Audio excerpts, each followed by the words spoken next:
So, to everyone watching on YouTube, welcome. This is Humankind. It's been out a few weeks now. It is potentially a Civ 6 beta. I quite enjoy it. Similar sort of strategy game, but with a few different concepts. So, I have played through it once before off stream to give you a heads up so I can learn the game. But we're going to jump in with a brand new game today.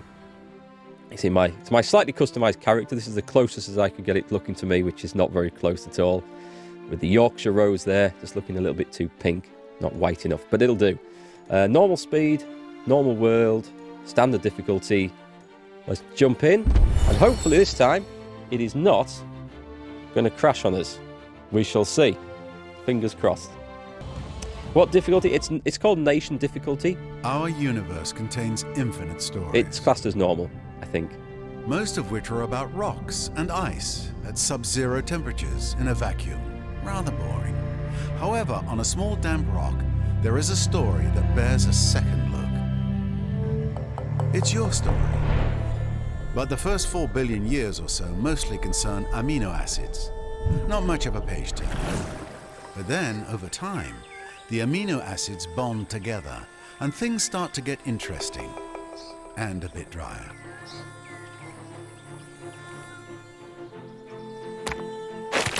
A certain subspecies of hominid discovers that you can do more with a sharp rock than annoy your little brother. Oh, I don't know. Tools and weapons are invented. The hominids begin to cooperate. Fire becomes a servant rather than an unpredictable force of nature. They learn to tan the skins of animals for clothing. They learn ways to record and probably exaggerate their adventures. Eventually, these tribes learn to build shelters and immediately hold the first barbecue parties. This is the dawn of humankind. I do like the narration in this. Struggle and cooperation have been rewarded. The Neolithic era draws to a close. The whole world beckons. This tribe has come far, but the rest of their story is your story. You are the one who will build them into a great civilization. How far will you push humankind? How far will I push humankind? Let's face it, we're going to be... Across the world, nascent societies are taking a deep breath, looking across the landscape and preparing for greatness. Let's face it, we're going to be warmongering barbarians. That's exactly what we're going to be. Okay. I don't know. There's nothing to rename after players in this, is there, after viewers? That would be a nice touch. I suppose we could rename some of the cities, perhaps. Okay, so the idea of this is, it's not quite like Civ. We don't start a city and build from there. We start as a wandering tribe of nomadic people, and we explore the landscape looking for food. And if we have enough food, as we'll see here, we'll increase the tribe by another group who can then go off wandering around looking for food. And there is a little bit of an exploit available. Here we go. So as we explore, we uncover more of the map. That's quite a hike to get to. We're going to head to that first, though. Oh, no, stop. I've just seen one there. A bit too late. We'll go and get the food. That looks like that's a discovery, so that'll give us some science, and this will give us the food we need to grow. And now that we've got 2 on the map, I'll show you a little, after we've got this one, I'll show you a little exploit. Full bellies and healthy children. I see where this is going. Let me know if the sound's okay, by the way. I've had to replace my audio interface yesterday due to some issues. So, now we're building up the food. I can see there's a fog of war in effect, so we can't see where these areas are, apart from the one up the hill that we saw. If we turn on Auto Explore, it's probably going to go back to that one. But I'll show you what happens after that. World Deed unlocked. Someone else has found Harlong Bay. Yeah, it's going to that one. When you turn on Auto Explore, your units can see through the fog of war. So I'm assuming that the AI units can do this as well. Let's just go on to Even those who have disappeared may have done something very clever. So what we're looking for, we have now, these stars are influence. And this is what we'll actually use to build outposts, which will later become cities and stuff. And claim territories. These little white dots show the outlines of territories that we can claim. Yeah, I'm not going to go full spiffing bit. I need to thank the spiffing Brit for letting us know about this particular exploit. It's very handy. I'm not going to exploit the whole game. Don't worry. They should fix that. I hope they fix that, because it shouldn't work like this. What we are going to do, though, is now we're going to build... building on rivers is good. I should maybe explore a bit more of this first. But then just getting an outpost down is also a good idea. And besides, look at these. If I build here, right on top of this mountain, it's a huge amount of food and resource. I'm gonna go and put a first outpost there, which will later become a city. You'll see how they work. Now, there's also game we can hunt, which will increase the food. But we want to try and explore and find more of these discoveries and things lying around. So come on, go on, do. What's this? Urgent affairs require your attention. Lost Souls 1, your scout comes to you, breathless from exertion. Between gasps, he tells you that he spied another tribe not far ahead. He leads you on, and after giving a stop signal, you drop to your bellies and crawl forward in the brush. Ahead, a young woman no more than 13 summers is leading a ceremony. That is, a young woman of 13, a young woman. Different times, eh, folks?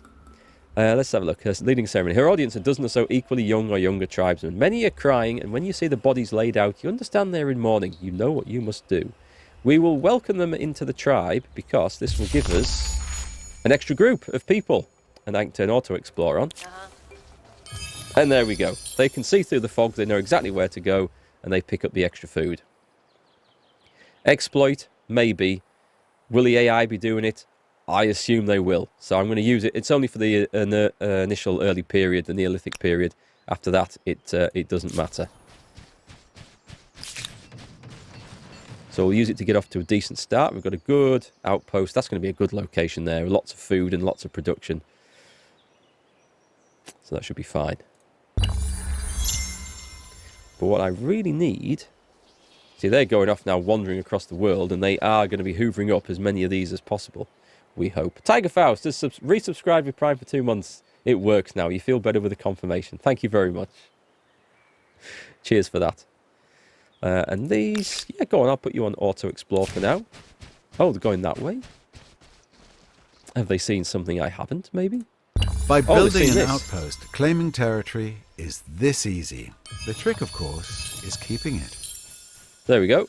We've just expanded our influence by 10. Oh, and we have found a sanctuary. Right, let me turn off Auto-Explore on one of these, because we can go and pillage that.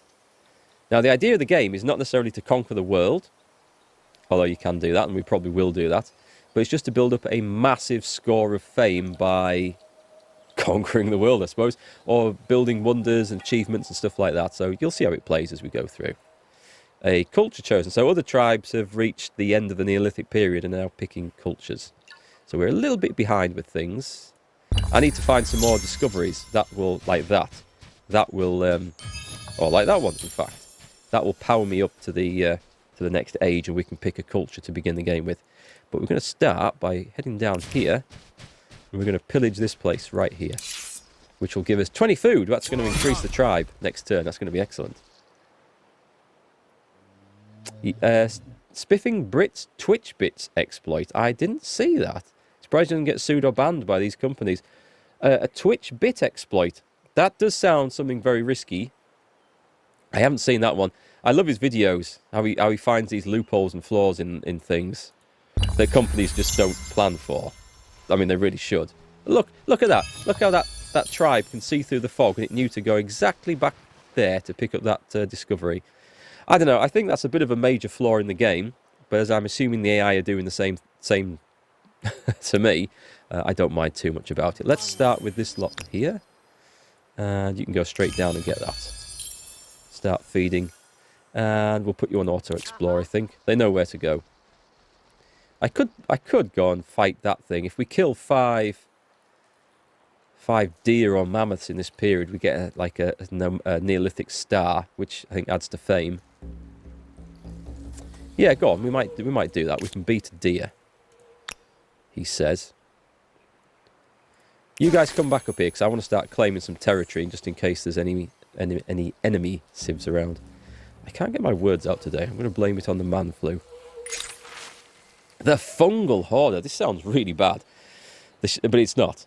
The shift to fixed abodes hadn't been easy for the tribesmen and women who'd settled in the outpost, but they'd persevered, and now they thought of the land as home. When they discovered that one of their number had been hoarding mushrooms that he found in a nearby cavern for himself, it was a great blow to the spirit of the tribe. Now they want to banish him for his greed, but that would mean being deprived of the location of the mushroom field. What is your reckoning?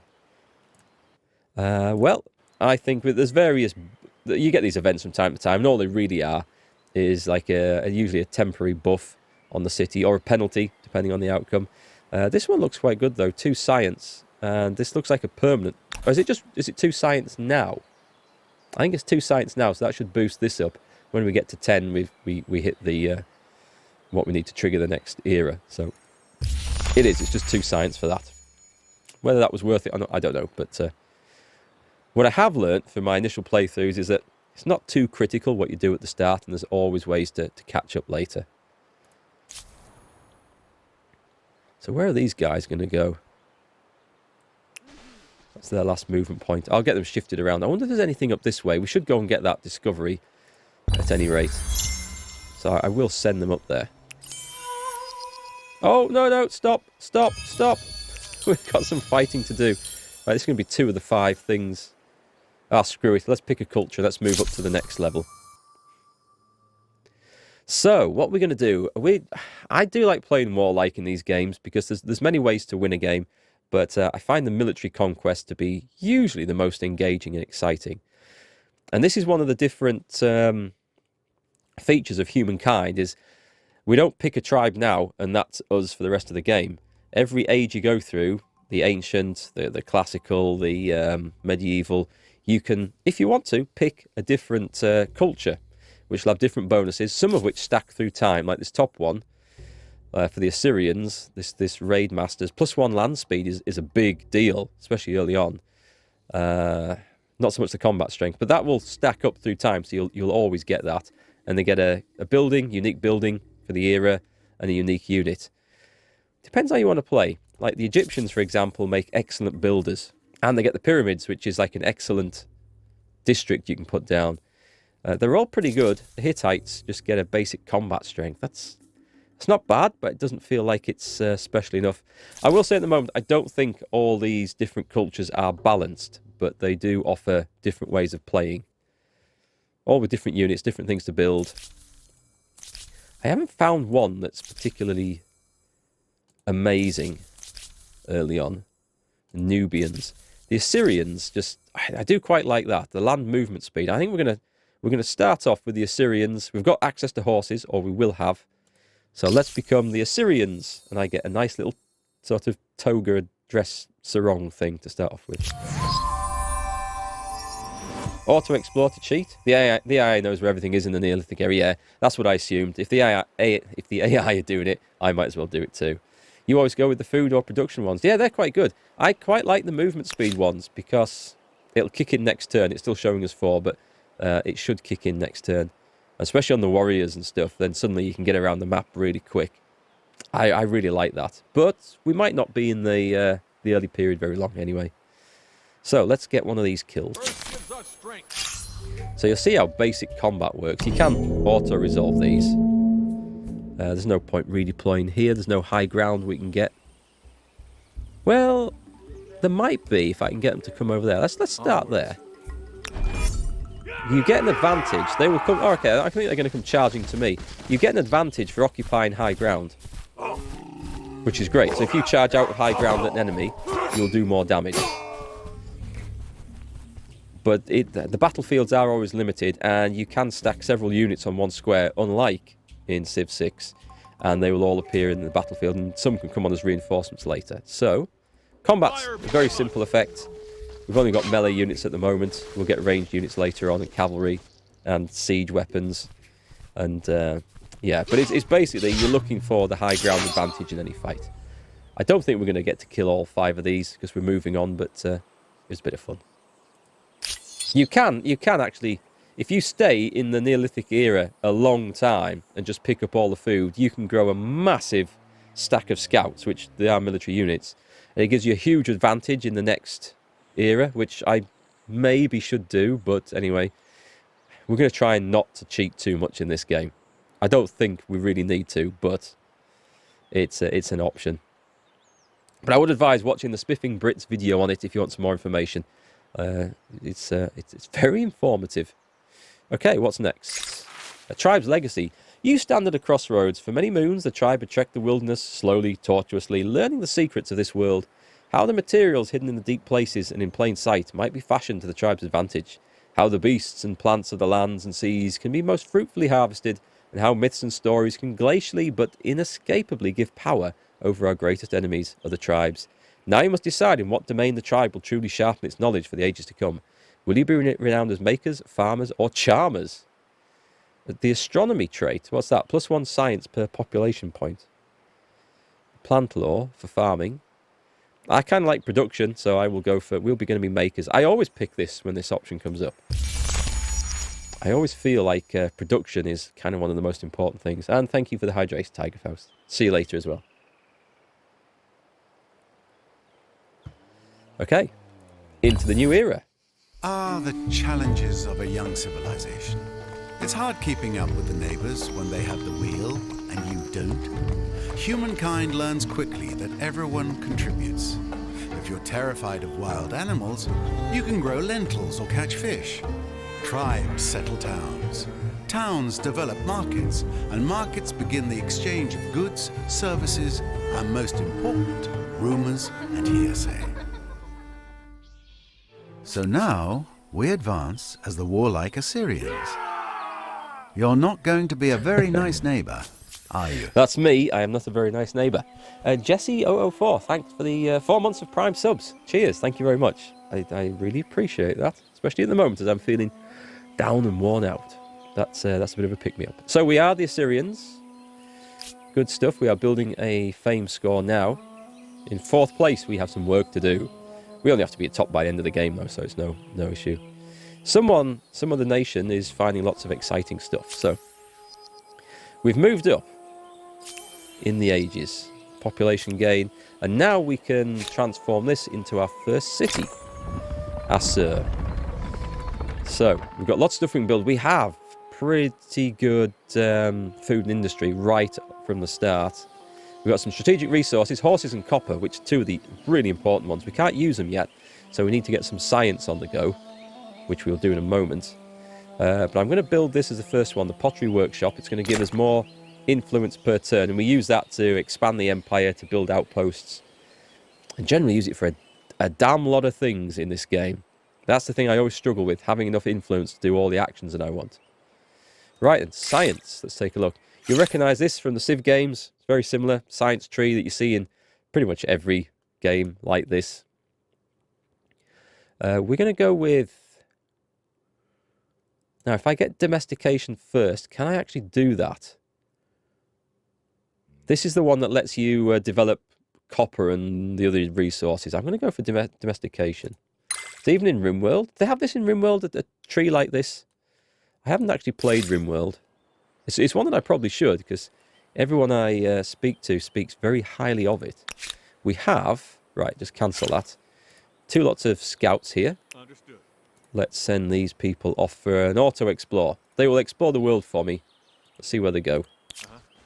Yeah, they know it's there. Or it was there.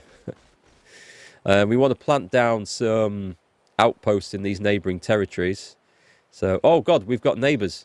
See this? We've got a neighbour over here. Let's go and claim this territory. Besides which, this is a fantastic river territory. Now, river territories are excellent places to plonk outposts and cities down on. And that's a dead end. That's a shame. But let's go this way. Can I not go up there?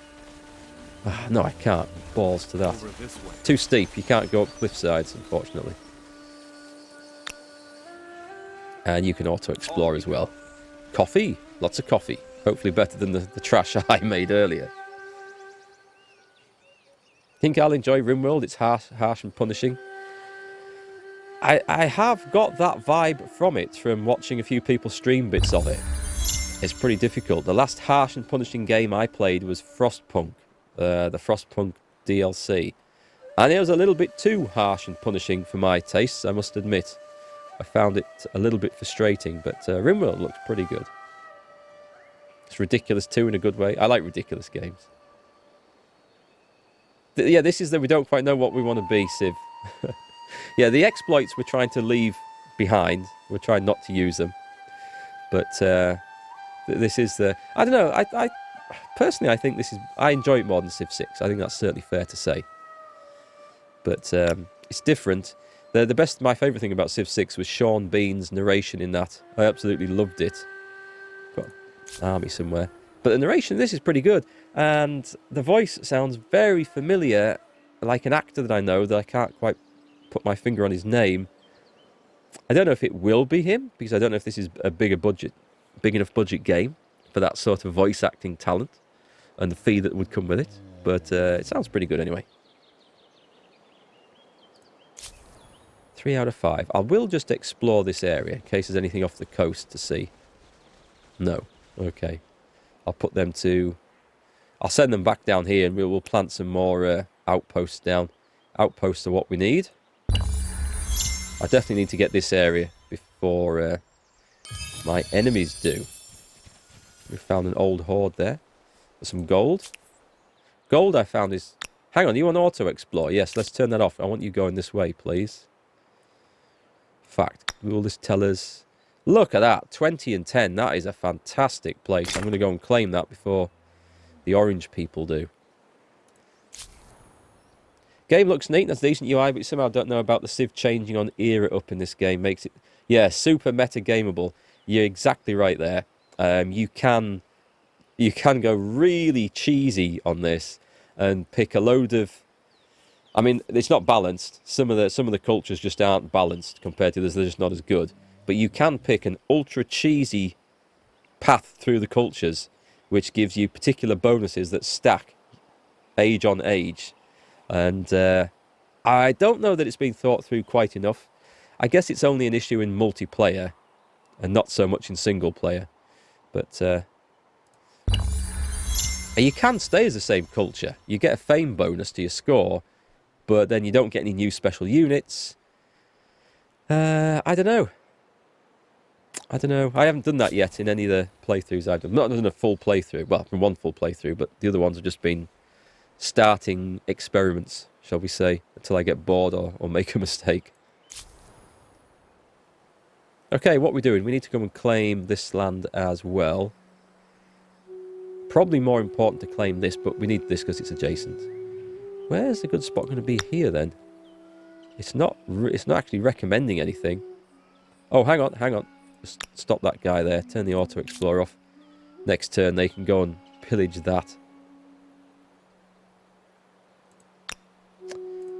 Well, what we're going to get? 7 and 7. That's not bad. 7 and 5. Production 11 and 4. 11 food is good, but 4 production is not. We need a bit more than that. 8-3. I mean, it's very average. And you can improve stuff later, but you want 6-11. That's probably the best one I've seen so far. Can't see what that is. Oh, we can't build on the resources, of course. It is looking like 6-11. Don't see anything more exciting than that. Okay, I'll head down that way. We'll have a look. You try to do multiplayer with 2 friends, but after turn 150 you keep desynchronizing. I've heard a few people have had trouble with that. John? Yeah. Multiplayer seems kind of broken. Yeah, there's certain combos. Again, the Spiffing Brit showed off some good, I think a very good combo to have. I don't know. It does allow, as you say, it's a bit meta-gamey. I don't know. I'm undecided on that aspect so far. The thing is, if you pick a civilization, say if you picked a civ and that was you for the entire game, say you picked the Phoenicians with their naval bonus and you load it up and you're in the middle of a massive continent with nothing to do at sea, you think, well, crap, I've picked the wrong thing, and you'd probably re-roll and start again. But you might be a few turns into the game before you realise that there's not enough coastal or sea to use. So I suppose it's good. You can change according to your strategies, and as you go through, you can develop in certain areas. But it's certainly abusable, and we might abuse it a little bit here, but probably not too much. Right, where were you folks going? Right, go and do that then. Is there a button I can press just to make them do that? Yes, there is. Excellent. That's going to be a really nice location. Probably a bit good for an outpost, but it'll add a lot of production of food to our Sir. Okay, what have we got down here? Let's go and pillage this. Warfare and pillage. Oh, I see. Someone's expanding down. Is that the same lot? It's the same colour, but they've left a massive gap between their places, if that's them. Right, so we've got that one planted down. What's it going to cost to put one down here? Probably more than I have, is it? No, I can do it. So 611. We'll claim that land, and then we've got to claim this one in the middle as well. One idle city. Excellent. We built the thing on the plaza. So we could do food.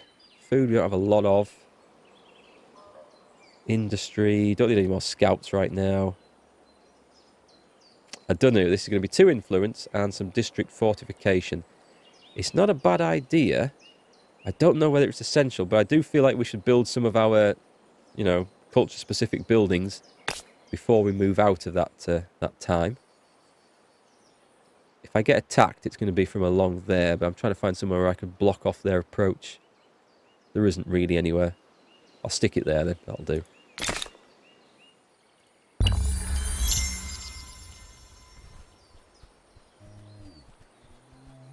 And now you've met the Mycenaeans. Let's hope relations go well. Their forts are rather formidable. My relations with my neighbours never go very well. And I think there's a... We'll probably see it in a moment. Yeah, here we go. Here we go. I'll introduce myself. Help me make this world a better place for all our peoples. From my people, and from myself, heartfelt greetings. Yeah, heartfelt greetings before we trample you into the dust. So now we can see where we're set up. This could be a rather small continent over here. It's possible. Depends what's over this way and down here. Who's next? So I suppose we should scout this bit out a little bit. Let's see what's going on. Yes.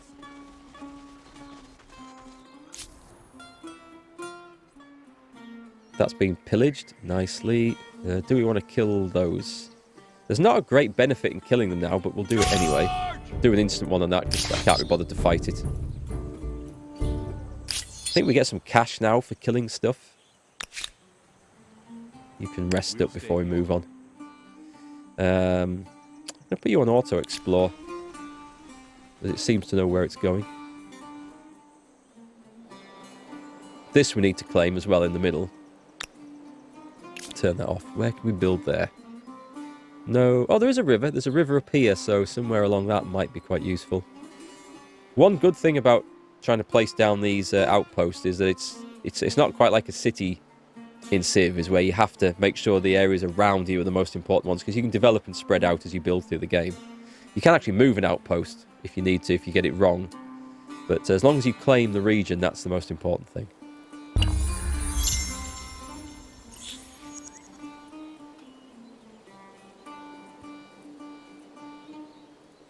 Okay, what do they want? So, Are you interested? they're offering us trade in luxuries, which is a nice thing to do.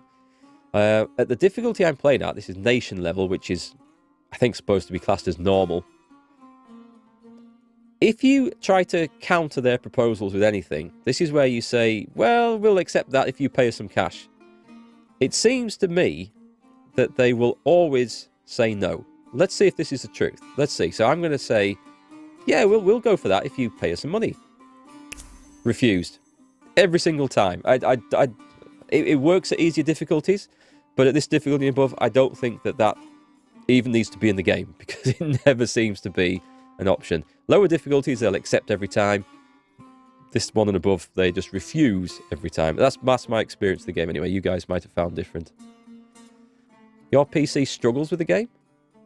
Mostly in frames per second. So the longer you play the game, the worse it gets, right?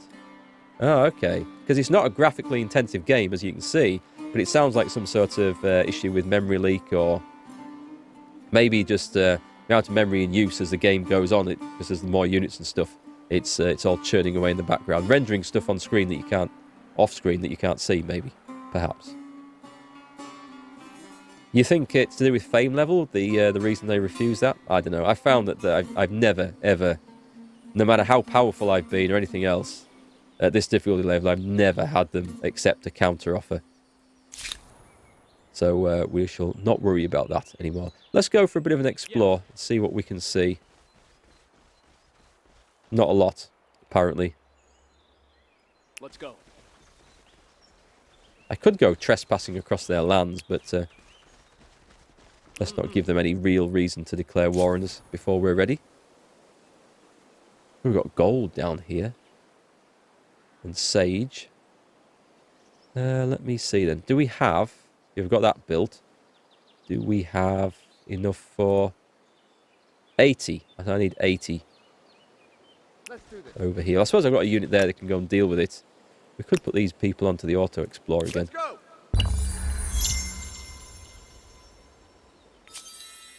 I like this expansionist trait, by the way. This is, again, this seems a little bit cheesy that only some cultures get it. But you can target, say, they've got an outpost down here, which we haven't seen yet, but we'll go looking for in a minute. And I can target it with one of my units and pay a lump of cash, and it will just convert to my side after so many turns. And it doesn't seem to trigger war or anything. It seems really poorly thought out or imbalanced. I don't know. Hey, Smegly, how are you? Let's go... Oh, I can't grab that this turn. Okay, you're going to go grab that, and we might build an outpost there as well.